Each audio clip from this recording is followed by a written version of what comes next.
नमस्ते दोस्तों, कैसे हैं आप। मैं Sujeet Kumar incredible IAS academy में आपका हार्दिक स्वागत करता हूं।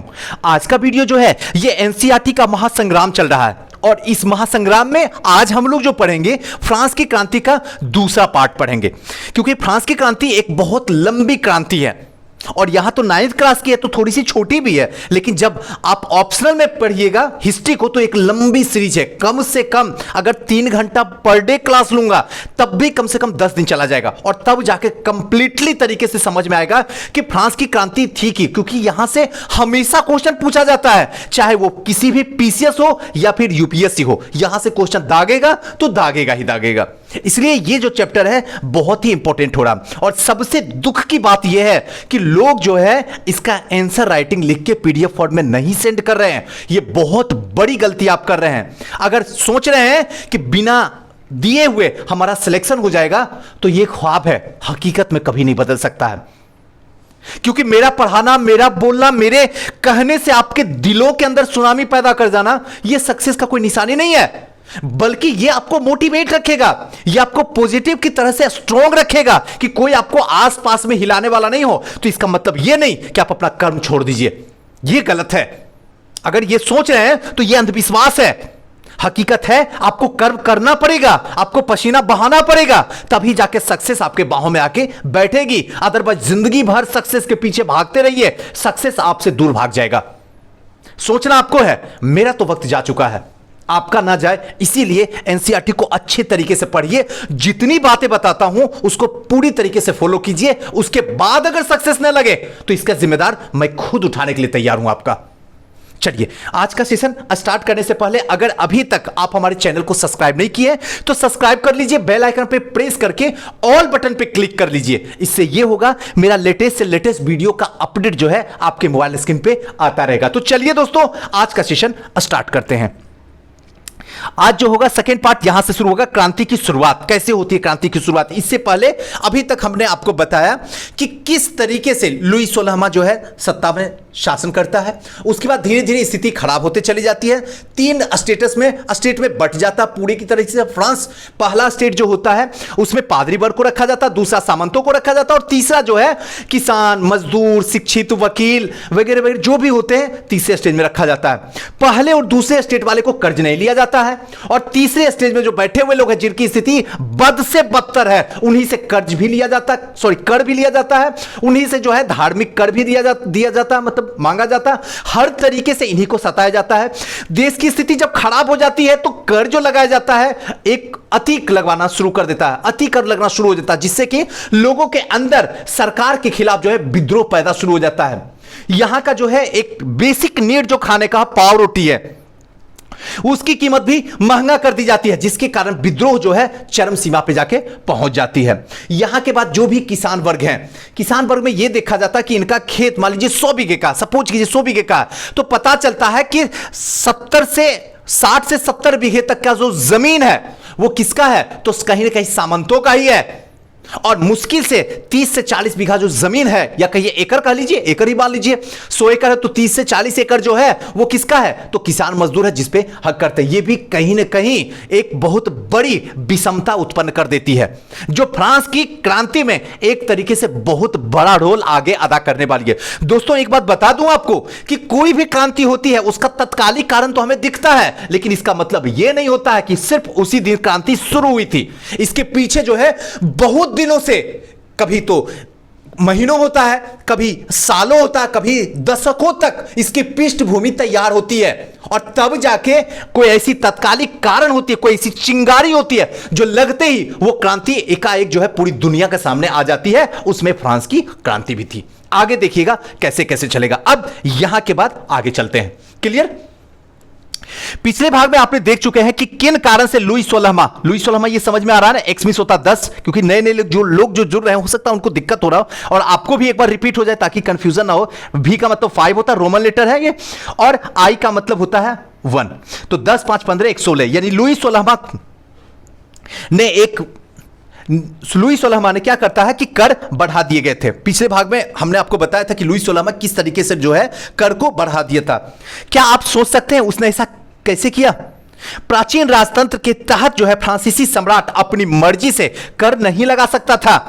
इसके लिए उसे स्टेट जनरल यानी कि प्रतिनिधित्व सभा की बैठक बुलाकर नए करों को अपने प्रस्तावों पे मंजूरी लेनी पड़ती थी। और स्टेट जनरल जो होता था उसका एक राजनीतिक संस्था थी जिसमें तीनों स्टेट अपने अपने प्रतिनिधित्व जो है भेजते थे, लेकिन सम्राट ही यह निर्णय करता था कि इस संस्था की बैठक कब बुलाई जाए। और इसकी अंतिम बैठक सन 1614 ईस्वी में के जुलाई में होती थी। अब देखिए यहां बहुत इंपॉर्टेंट है, यहां के बाद देखिएगा क्लास घूमने वाला कहानी। क्या आप कभी सोच रहे थे कि लुई 16वां जो कर बढ़ा दिया था वो किसके बदौलत बढ़ा रहा था कर? जबकि ऐसा कहा जाता था कि प्राचीन राजतंत्र में फ्रांसीसी सम्राट अपनी मर्जी से कर नहीं बढ़ा सकता है, किसी भी हालत में नहीं बढ़ा सकता। इसके लिए क्या करना पड़ता था? स्टेटस जनरल यानी कि प्रतिनिधित्व सभा एक बुलाई जाती थी, एक सभा बुलाया जाता था और इस सभा में जो है प्रस्ताव की मंजूरी ली जाती थी। और इन सभा में तीनों के प्रतिनिधित्व आते थे। 3 स्टेट में बटा हुआ था फ्रांस। ध्यान से एकदम सुनिएगा, एक एक बात को अंदर तक जाने दीजिए। पहला स्टेट में कौन था? तो पहले में पादरी थे, दूसरे में सामंत थे और तीसरे में जो है किसान, मजदूर, वकील, शिक्षित लोग, व्यापारी वर्ग, ये सारे के सारे। तो तीनों से एक एक प्रतिनिधित्व जो है वो कहा जाता था। ये स्टेट जनरल में बैठक की जो बुलाई जाती थी उसमें पार्टिसिपेट की जाती थी, वहां पे उपस्थित होता था। और यह निर्णय करने की जो ताकत थी वो किसके थी? तो ये सम्राट ही यह निर्णय कर सकता था बैठक कब बुलाई जाए, कहां बुलाई जाए। और अंतिम बैठक जो होता है वो 1614 होता, उसके बाद फिर कभी बैठक बुलाई नहीं जाती है। 1614 लास्ट बैठक होती है। अब देखिए यही से पूरे तरीके से जो क्रांति है, क्रांति का स्वरूप बदलना शुरू हो जाएगा। एकदम पकड़िएगा क्योंकि बहुत इंपॉर्टेंट क्रांति है, बहुत कुछ आपको आज सिखाने वाला हूं। अब क्या होगा? फ्रांसीसी सम्राट लुई 16वां ने 5 मई 1789 को नए करों का प्रस्ताव अनुमोदन के लिए स्टेट जनरल की बैठक बुलाती है और प्रतिनिधित्व की मेजबानी के लिए वर्साई, ध्यान रखिएगा, वर्साई के एक आलीशान भवन को सजाया गया है। पहले और दूसरे स्टेट के इस बैठक को अपने 300 प्रतिनिधित्व भेजे। यहां देखिएगा कहानी मुड़ने वाली है पूरी तरीके से, एकदम ध्यान से सुनिएगा। पहले और दूसरे स्टेट यानी कि पादरी वर्ग और सामंत वर्ग दोनों ने 300 प्रतिनिधित्व को भेजते हैं और आमने सामने की कतार में बैठाए गए। दोनों आमने सामने की कतार में बैठा दिए जाते हैं। तीसरे स्टेट के 600 प्रतिनिधित्व उसके पीछे खड़े किए गए और तीसरे स्टेट के प्रतिनिधित्व इसकी अपेक्षा समृद्ध और शिक्षित वर्ग कर रहे थे। किसानों, औरतों, कारीगरों का सभा में प्रवेश जो है वर्जित था। फिर भी लगभग 40,000 पत्रों के माध्यम से उनकी शिकायतों की मांग की सूची बनाई गई जिसे प्रतिनिधित्व अपने साथ लेकर आए थे। अब देखिए कहानी कैसे घुर रही है। अब देखिए इसी टाइम में क्या होता है कि सम्राट जो लुई है वो 16वां जो है क्या करता है? 5 मई 1789 को, ध्यान रखिएगा, ऐसे अगर याद भूल जाइएगा तो ऐसे याद रख सकते हैं 1 7 8 9, यानी 7 8 9, एक आगे लगा दीजिएगा, याद रहेगा, ऐसे ही याद रख लीजिए, याद रह जाएगा। 1789 में एक प्रस्ताव का अनुमोदन करता है और इस प्रस्ताव में जो है एक वर्साई के आलीशान भवन को सजाया जाता, पूरे तरीके से इसको क्या किया जाता, खूबसूरती से सजाया जाता। और यहां पे पहले और दूसरे स्टेट के 300 प्रतिनिधित्व यानी कि आपका पादरी और सामंत, ये दोनों से 300 प्रतिनिधित्व को बुलाया जाता और आमने सामने बैठा दिया जाता है। दोनों एक दूसरे के आमने सामने। अगर मैं यहां बैठा हूं तो आप अगर सुन रहे हैं तो मेरे सामने बैठे हुए, क्योंकि आपके सामने क्या है कि मोबाइल चल रहा है, आप मेरी बात को सुन रहे हो तो आप सुन रहे हैं और मोबाइल जिस तरीके से बैठा हो उसी तरीके से आमने सामने दोनों बैठे हुए हैं। क्लियर है? और जो तीसरे वर्ग के हैं, तीसरे वर्ग में कौन आएंगे? हमेशा इसलिए बोलता हूं कभी गलती ना हो जाए, चाहे वो शिक्षित ले लीजिए, वकील ले लीजिए, व्यापारी ले लीजिए, किसान ले लीजिए, मजदूर ले लीजिए, नौकर ले लीजिए, ये सारे के सारे तीसरे स्टेट में खड़े होते थे और यहां से जो है 600 प्रतिनिधित्व जो है उसके पीछे खड़े कर दिए गए। ये दोनों को आमने सामने बैठा के और पीछे जो है 600 प्रतिनिधित्व को खड़े कर दिए गए। एकदम ध्यान से सुनिएगा। और इनका प्रतिनिधित्व जो कर रहा था वो उपेक्षाकृत समृद्ध और शिक्षित वर्ग कर रहे थे। जो भी उसके जो है तीसरे वर्ग के शिक्षित वर्ग है और समृद्ध है वही लोग इसका प्रतिनिधित्व कर रहे हैं। किसान हो, औरत हो, कारीगर हो, इन सबको प्रवेश वर्जित था, ये लोग वहां नहीं जा सकते हैं। इसको थोड़ा सा और मोड़ने की कोशिश करूं, थोड़ा सा मोड़ता हूं ताकि समझ में आ जाएगा।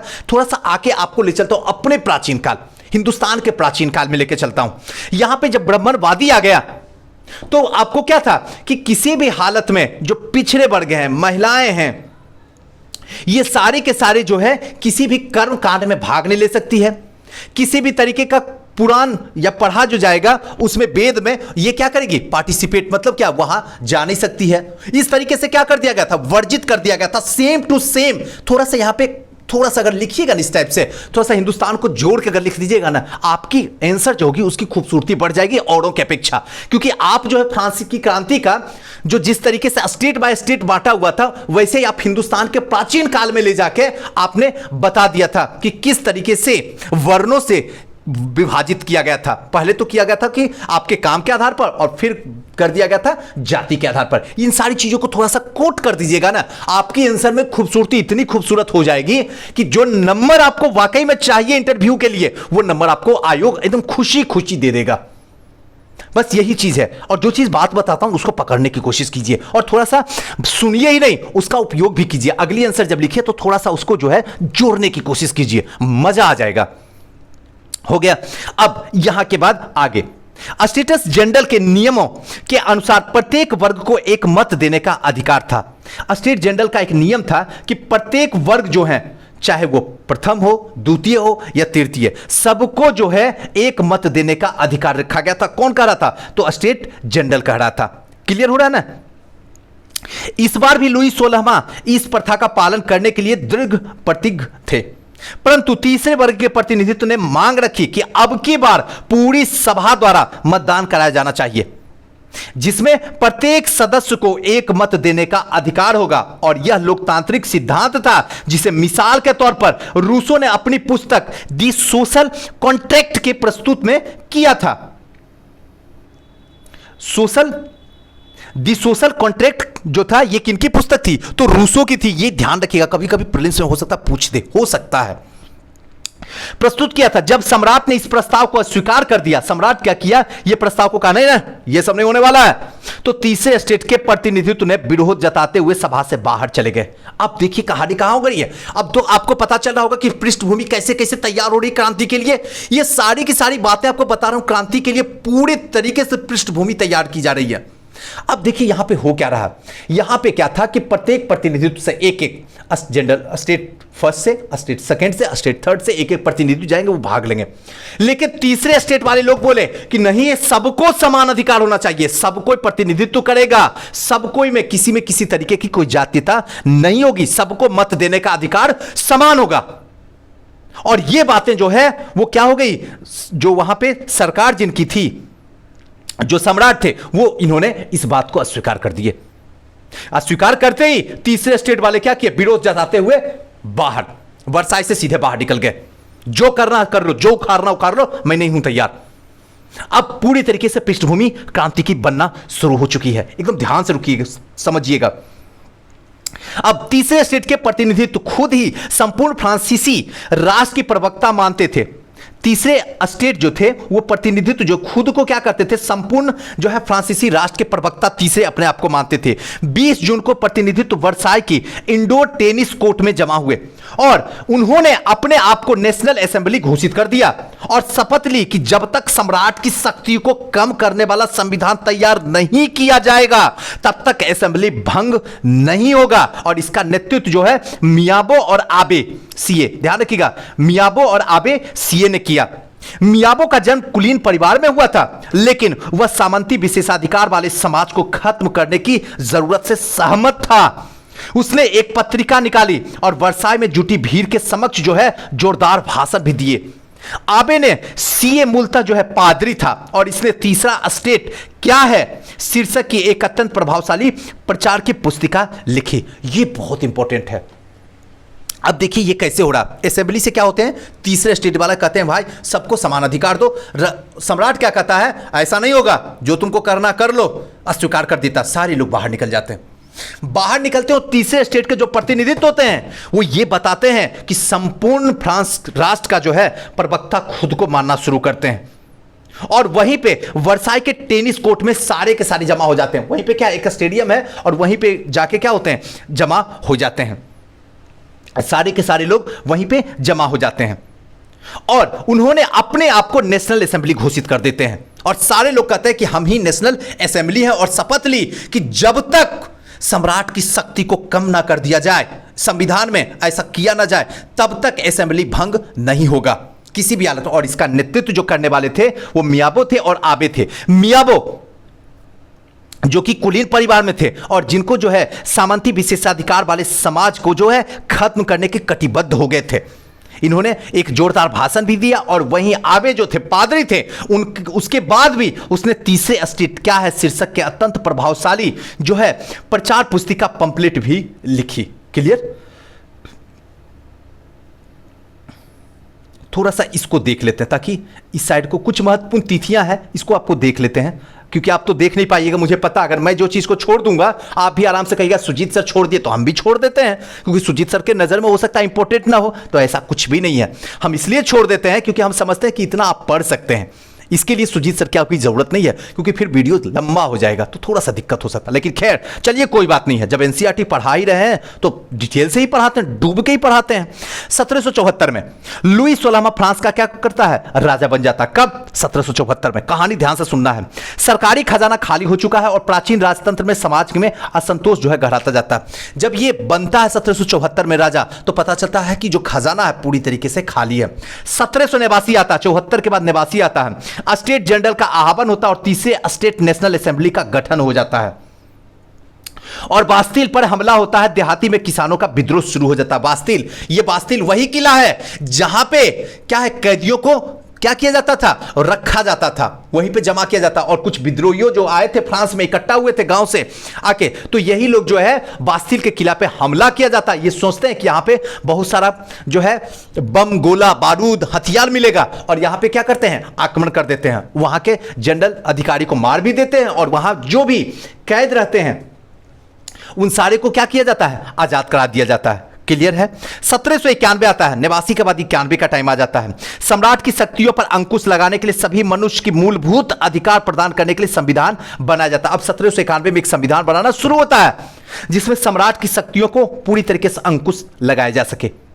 अब 1792 और 93 में क्या होता है? फ्रांस एक गणराज्य बनता है। 1792-93 की कहानी आता है जिसमें सिर काट कर राजा को मार दिया जाता है और यहीं पे फ्रांस के गणराज्य में जो है राजा के सर को क्या किया जाता है? काट दिया जाता है और राजा को मार दिया जाता है। जैकोबिन गणराज्य का पतन हो जाता है यहीं तक और फ्रांस में डिक्टेटिक शासन, ध्यान रखिएगा, डायरेक्ट्रिक मतलब जैकोबिन गणराज्य का समाप्ति होता है और यहीं पे फ्रांस में जो है डायरेक्टरी जो है डायरेक्ट शासन शुरू होता है और 1804 में नेपोलियन जो होता है वो फ्रांस का सम्राट बन जाता है। 1804 आते थे नेपोलियन फ्रांस पे अपना अधिकार बना लेता है और यूरोप के विशाल भूभाग पे अपना कब्जा नेपोलियन का बन जाता है और 1815 में वाटरलू ने नेपोलियन की हार हो जाती है। 1815 में उसके बाद फिर से फ्रांस का सूरज डूबना शुरू हो जाता है।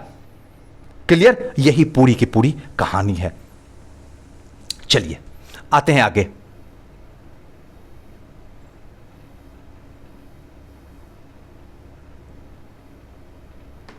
चलिए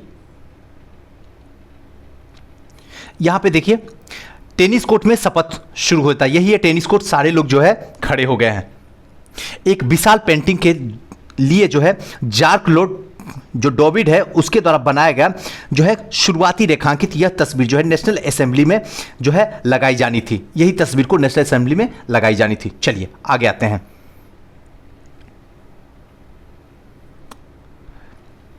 जिस वक्त नेशनल असेंबली संविधान का प्रारूप तैयार करने में व्यस्त थी, जिस वक्त नेशनल असेंबली संविधान के प्रारूप को तैयार करने में क्या थी? व्यस्त थी। ध्यान रखिएगा, व्यस्त थी। पूरा फ्रांस जो है आंदोलित हो रहा था। कड़ाके की ठंड के कारण फसल मारी गई और पाव रोटी की कीमत जो है आसमान छू रही थी। बेकरी मालिक जो है उनकी स्थिति का फायदा उठाते हुए जमाखोरी में जुटे थे। बेकरी की दुकान पर घंटों इंतजार करने के बाद गुस्साए औरतों ने भीड़ से दुकान पे धावा बोल देता और दूसरी तरफ सम्राट की सेना ने पेरिस में प्रवेश करने के आदेश दे दिया था। क्रुद्ध भीड़ ने 14 जुलाई को वास्तिल पर धावा बोलकर उसने नेस्ता बूद कर दिया था। कहने का मतलब इसी वक्त नेशनल असेंबली में जो है प्रारूप तैयार हो रहा और इधर जो है टेनिस कोर्ट में जो अपने आप को जो है संविधान घोषित किया जा रहा है। क्लियर? समझिएगा बात को। अब पूरा फ्रांस जो है वो क्या हो रहा? आंदोलन चल रहा है। कड़ाके की ठंड है पूरे तरीके से। फ्रांस में अभी भी कड़ाके की ठंड होती है। कड़ाके की ठंड है, फसल बर्बाद हो चुकी है और फसल बर्बाद हो गई तो फिर पाव रोटी की कीमत जो है सीधे आसमान छूना शुरू हो जाती है। अभी इस वक्त अगर गेहूं की फसल पूरी तरीके से बर्बाद हो जाए, पूरे तरीके से बर्बाद हो जाए। तो जो गेहूं आप 20 रुपए केजी आज खरीद रहे हैं, वो हो सकता है वो वक्त दूर नहीं है 2000 रुपए केजी मिलना शुरू हो जाए।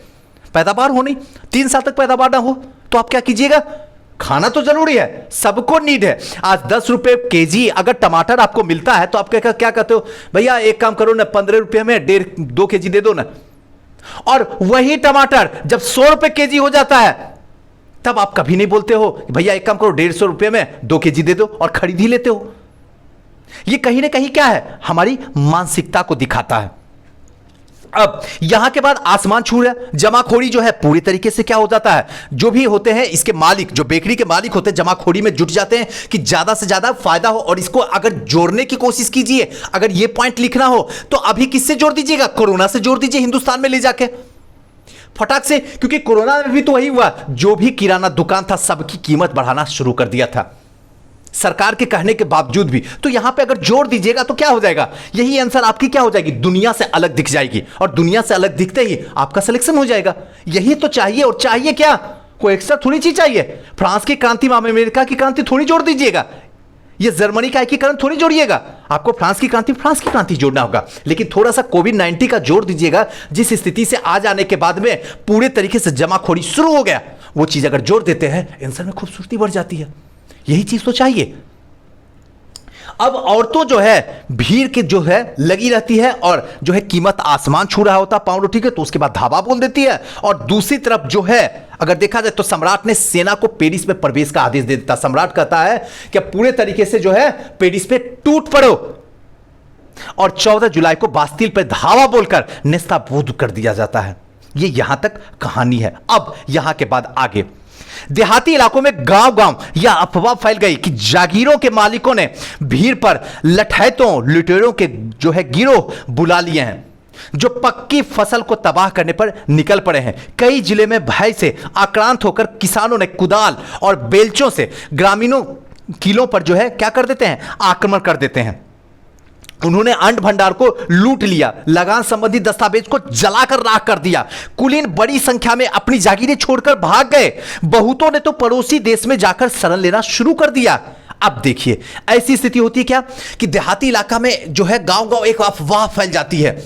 और अफवाह क्या फैलती है कि जिस तरीके से जो है लठैतों ने, ध्यान रखिएगा, मालिकों ने, जो मालिक है वो क्या किया है कि भाड़े के लठैतों लुटेरों को जो है गांव में छोड़ दिया है। वो फसल को पूरी तरीके से बर्बाद कर देंगे। तो ऐसे में क्या है कि जो भी ग्रामीण है वो कुदाल, भाला, बर्छी, तलवार वगैरह वगैरह लाठी डंडे ले लेके सारे के सारे जो है क्या करते हैं? सामने जो है ग्रामीण के किला जो है वो किला पे धावा बोल दिया जाता है, और वहां से जो है बहुत सारा अन्न के भंडार को लूट लिया जाता है। और जो भी लगान संबंधी दस्तावेज है उसको जलाकर राख कर दिया जाता है। कुलीन बड़ी संख्या में अपनी जागीरें छोड़कर भाग गए, और बहुत तो पड़ोसी देश में जाकर शरण लिया। और जो कुलीन वर्ग थे वो सारे के सारे 9-2-11 हो गए, और कुछ जो है बगल के देश में शरणार्थी के रूप में रहना शुरू कर दिया। अब इस पॉइंट को कैसे लिखिएगा सर जोड़ के? तो इस पॉइंट को 1857 की क्रांति से थोड़ा जोड़ दीजिए। उस टाइम में भी तो वही हुआ था। जो भी किसान मजदूर जो लड़ रहे थे वो किसके लिए लड़ रहे थे? वो देश की आजादी से उन्हें कोई मतलब नहीं था। उन्हें सिर्फ यही मतलब है कि उनसे महाजन, सुदखोर और ब्रिटिश जो है अधिक से अधिक कर ले रहे हैं, इसलिए इनसे लड़के अपने कर के कागजात को जलाकर राख कर दिया जाए। इसको जोड़ सकते, देखिए आंसर में क्या खूबसूरती आ जाएगी। बस जोड़ना आना चाहिए, जोड़ दीजिए, उसके बाद देखिए आपकी आंसर की खूबसूरती कैसे बढ़ती है। आपको भी बिलीव नहीं होगा। यही सब चीजों को तो जोड़ना है। और जोड़ना क्या है? एक्स्ट्रा करना क्या है? क्लियर? चलिए आइए आगे आते हैं। अब देखिए ये फ्रांस है। थोड़ा सा इस मैप को बड़ा करके मैं दिखा देता हूं ताकि आपको मजा आ जाए देख के। देखिए ये फ्रांस है। अब देखिए यहां इस पॉइंट को पहले पकड़ लीजिए क्या कर रहा है, और थोड़ा सा आप भी स्क्रीनशॉट लेके देखिए। ये हरा वाला जो है भय की लहर से अप्रभावित इलाका है। तो ये सब जो है भय है। ये सब इलाका में क्या है? पूरे तरीके से भय व्याप्त है। और ये जो इलाका है इसमें क्या है? 1789 की शुरुआत में विद्रोह वाले क्षेत्र हैं। अब 1789 में जो विद्रोह हुआ था उस वो वाला क्षेत्र कौन सा है? तो ये सब क्षेत्र है, ये जो देख रहे हैं नर्मदी, ये सब क्षेत्र जो है वो सब क्या है? 1789 के विद्रोह वाला क्षेत्र है। क्लियर? चलिए